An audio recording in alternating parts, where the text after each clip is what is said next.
Cinema जगत और TV serials में सुधा चंद्रन एक बहुत पुराना और प्रख्यात नाम है।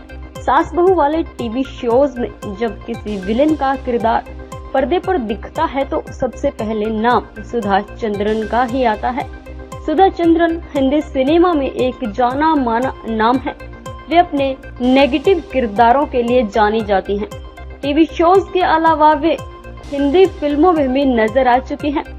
कहीं किसी रोज सीरियल में रमोला, सिकंद, नागिन सीरियल में यामिनी के किरदार से उन्होंने दर्शकों के बीच एक अलग पहचान बनाई है। यही सुधा चंद्रन इन दिनों यश बाबू एंटरटेनमेंट के बैनर तले बन रही film match maker divorce break की शूटिंग के लिए सिलसिले में धर्मनगरी कुरुक्षेत्र पहुंची हैं। निर्माता निर्देशक राजेंद्र वर्मा यश बाबू ने बताया कि फिल्म की शूटिंग देश के अलग अलग हिस्सों में हुई है। इसका एक हिस्सा कुरुक्षेत्र में भी फिल्माया जा रहा है। कुरुक्षेत्र के विख्यात विजडम वर्ल्ड स्कूल में पहुंचने पर विजडम मैनेजमेंट कमेटी के निर्देशक विनोद रावल, अनीता रावल, उन्नति सचदेवा, प्राचार्य संगीता बहल, पूनम रावल आदि ने उनका भव्य स्वागत किया। विजडम वर्ल्ड स्कूल में पहुंचने पर जहां सुधा चंद्रन अपने भव्य स्वागत से गदगद नजर आई, वहीं उन्हें जब पता चला कि विजडम में यहां के बच्चों को पढ़ाई जा रही एक पुस्तक में उनके जीवन और संघर्ष की कथा एक प्रेरक प्रसंग अध्याय के रूप में विजडम के विद्यार्थियों को पढ़ाई जा रही है, तो वे बहुत आश्चर्यचकित भी हुई और गदगद भी। उन्होंने विजडम वर्ल्ड स्कूल के ओपन एयर थिएटर में विद्यार्थियों को संबोधित भी किया। उन्होंने जीवन में अपना लक्ष्य निर्धारित कर आगे बढ़ने के लिए प्रेरित भी किया।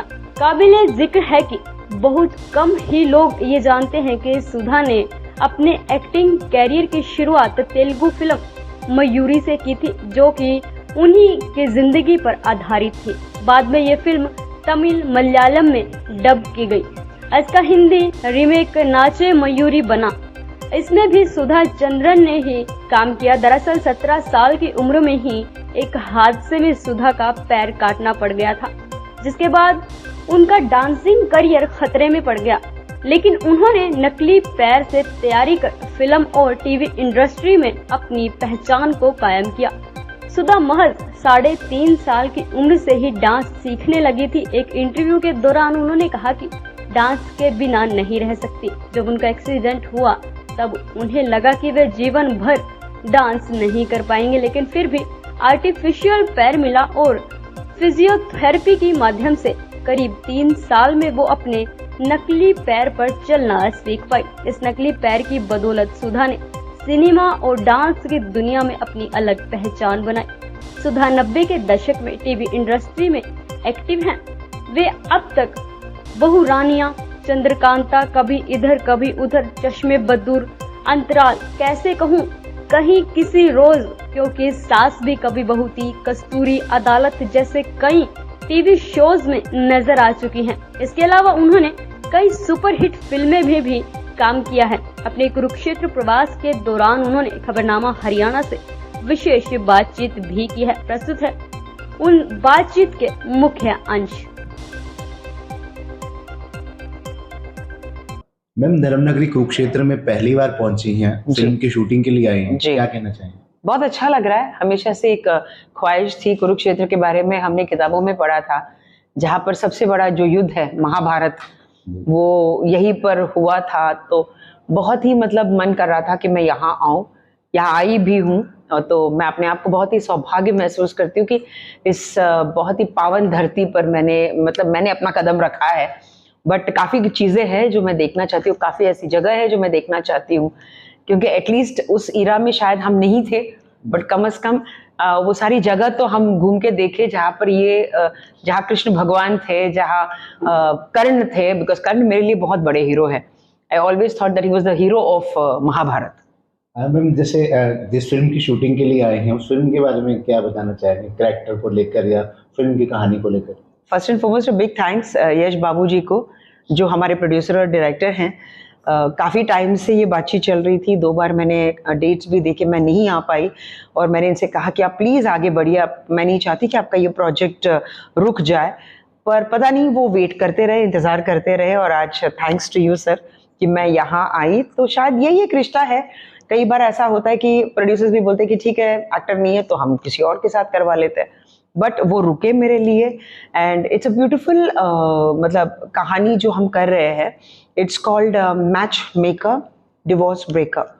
तो बेसिकली ये कहानी ऐसा है कि एक फैमिली सिस्टम के बारे में हम बात करें। सबसे पहली बात यह है कि कोई भी आप कुछ भी किनाया करना चाहते हो तो फैमिली सपोर्ट की सख्त ज़रूरत है।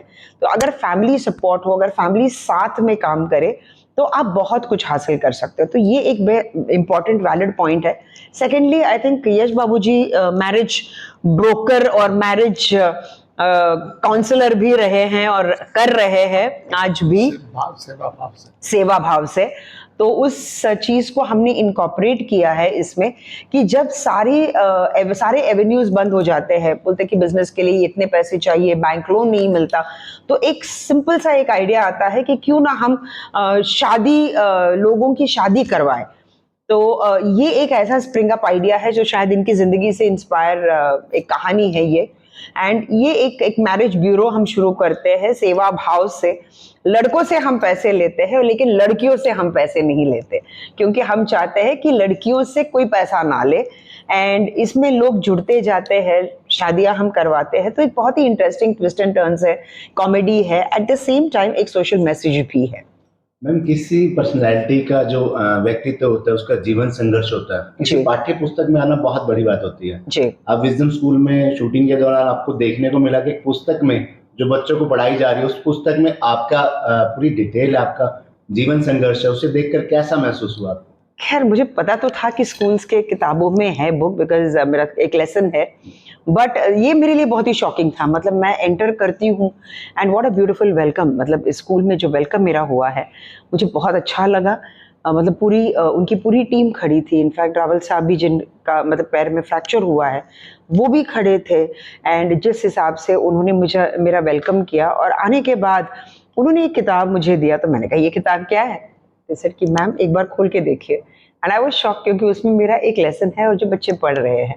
सो नॉर्मली क्या होता है कि जब आप इस दुनिया से चले जाते हो तब लोग आपके बारे में पढ़ते हैं, लेकिन जब आप इसी जनरेशन में जीवित हैं और बच्चे आपके बारे में पढ़ रहे हैं तो ये बहुत अच्छा लगता है। इसलिए मैं हमेशा यही कहती हूँ कि मैं रियल लाइफ हीरोइन नहीं हूँ, मैं रियल लाइफ हीरोइन हूँ। नाचे मयूरी से जो एक रियल लाइफ का सफर शुरू हुआ था जी, अब वो ओटीटी प्लेटफॉर्म पर भी आ चुका है।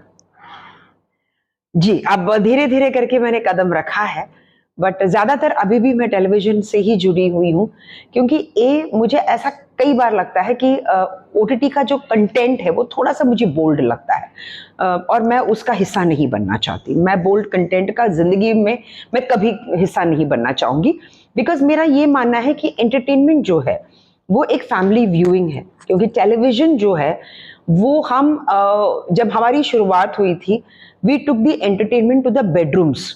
मतलब लोग अपने फैमिली के साथ बैठ के वो टीवी देखते थे, डिस्कस करते थे। हाँ, उसमें नेगेटिव कैरेक्टर्स थे, नेगेटिव प्रभाव भी पड़ा है लोगों पे, but at the end of the day जीत हमेशा अच्छाई की ही हुई है। हमने कभी ये नहीं दिखाया कि नेगेटिव कैरेक्टर्स जीते हैं, हमेशा हीरोइन ही जीतती है कहानी के अंत में।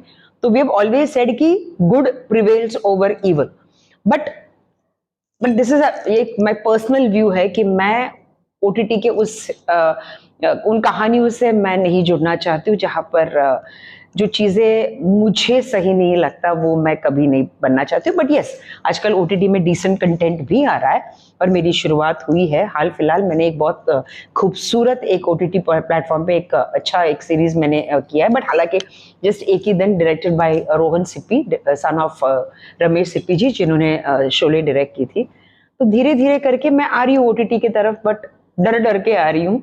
अच्छे कंटेंट में जरूर काम करूंगी। मैम, आपका जीवन उन तमाम लोगों के लिए एक रोल मॉडल है जो कहीं ना कहीं जिंदगी में जब कोई बाधा आती है, अड़चन आती है, तो कहीं थम सा जाता है उनकी जिंदगी, आगे सक्सेस की ओर कदम रुक जाते हैं। लेकिन आपने उनके लिए एक रोल मॉडल प्रस्तुत किया है कि जिंदगी में कहीं भी अड़चन आए रुकना नहीं। उन तमाम लोगों के लिए क्या संदेश देना चाहेंगे जो कहीं ना कहीं जीवन में निराशा का दौर आने पर रुक जाते हैं, आगे नहीं बढ़ पाते? ये मैं सिर्फ स्पेशली चैलेंज लोगों के लिए नहीं कहूँगी, इनफैक्ट मेरी कहानी से नॉर्मल लोग भी बहुत इंस्पायर हुए हैं, क्योंकि स्ट्रेस है, कई बार आपको ऐसा लगता है कि ज़िंदगी में जो आप करना चाहते हो वो नहीं हो रहा है, जो आप हासिल करना चाहते हो वो कहीं ना कहीं रुकावटें आ रही हैं। तो हम इंसान हैं, कहीं ना कहीं किसी पॉइंट पे हम ब्रेक डाउन हो ही जाते हैं। तो मैं अपने आप को बहुत फॉर्चुनेट महसूस करती हूँ कि कम से कम लोगों के पास एक एग्जाम्पल के तौर पर मैं हूँ, क्योंकि जब ये हादसा मेरे साथ हुआ तो मेरे सामने कोई एग्जाम्पल नहीं था। एंड आज हम कहते हैं कि नारी शक्ति है, मतलब औरतों के लिए एक ओपनिंग मिली है जहाँ पर औरतें बहुत कुछ कर सकती है। बट मैं अपनी जिंदगी की बात, मैं आज से 40 साल पहले की बात कर रही हूँ, जब एक लड़की को संघर्ष करके कुछ प्रूव करने के लिए बहुत कुछ सहना पड़ा। बट थैंकफुली मेरे पिता, मेरी माँ, वो मेरे पिलर्स ऑफ स्ट्रेंथ थे। और मैं हमेशा यही कहती हूँ कि जब भी आपको कुछ करना हो, आप दुनिया की बातों में ना उलझे, आपको डिसाइड करना है कि आपको करना क्या है। और जब आपने डिसाइड कर लिया तो जितने भी फैक्टर्स है, हम कहते हैं कि इसी का नाम होता है सीक्रेसी, या फिर हम जो मैनिफेस्ट करते हैं, जब आप पॉजिटिव रहते हो तो थोड़ी सी अड़चन आना तो स्वाभाविक है, मतलब। बट जब आप यूनिवर्स से आप कुछ मांगते हो, वक्त जरूर लगता है पर आपको उसका लाभ जरूर मिलेगा। अंत में हम ये जानना चाहेंगे, जो बेटियां फिल्म इंडस्ट्री में, टीवी में अपना करियर बनाना चाहते हैं, उन्हें क्या संदेश देना चाहेंगे कि क्या सावधानियां बरतें, क्या उम्मीद लेकर आए? एक तो बहुत अच्छा लगता है कि छोटे छोटे गांव से, कस्बों से, मतलब विलेजेस से लड़कियां आ रही है, वो इटसेल्फ मैं बोलती हूँ कि बहुत बड़ा कदम है ये, क्योंकि मैं शायद नहीं कर पाती। आजकल की लड़कियों से मैं यही कहती हूँ, जब भी मैं इंडस्ट्री में मैं लड़कियों से मिलती हूँ, नई लड़कियों से, हिम्मत की बात है। एक बहुत ही शेल्टर्ड होम छोड़कर मुंबई जैसे शहर में कुछ सपने लेकर खुद स्ट्रगल करके, जबकि आपको पता है कि उसमें कितने अड़चने आ सकते हैं, कितने गलत राह पर आप चल सकते हो, बट ये सब कुछ करते हुए जब लड़कियां सक्सेसफुल होती है तो मुझे बहुत अच्छा लगता है। पर एक बात मैं जरूर कहना चाहूंगी कि एम्बिशियस बनिए, बट ओवर एम्बिशियस मत बनिए। और जो पैसे आप कमा रहे हो, आप कुछ ख्वाब लेकर आए हो, अगर आप अपने पीछे अपना घर छोड़कर आए हो, घर वालों को छोड़कर आए हो, तो प्लीज उस चीज को हमेशा सोचिए, क्योंकि कई बार ऐसा होता है कि कुछ चीजें नहीं वर्कआउट होती है, सडनली आप एक ऐसा डिसीजन ले लेते हो जो उस वक्त आपको सही लगता है। पर जब भी आप ऐसे कोई डिसीजन लेते हो तो एक बार सोचिए कि कोई तो है आपके घर में जो आपका इंतजार कर रहा है। Thank you. Thank you. ये बताइए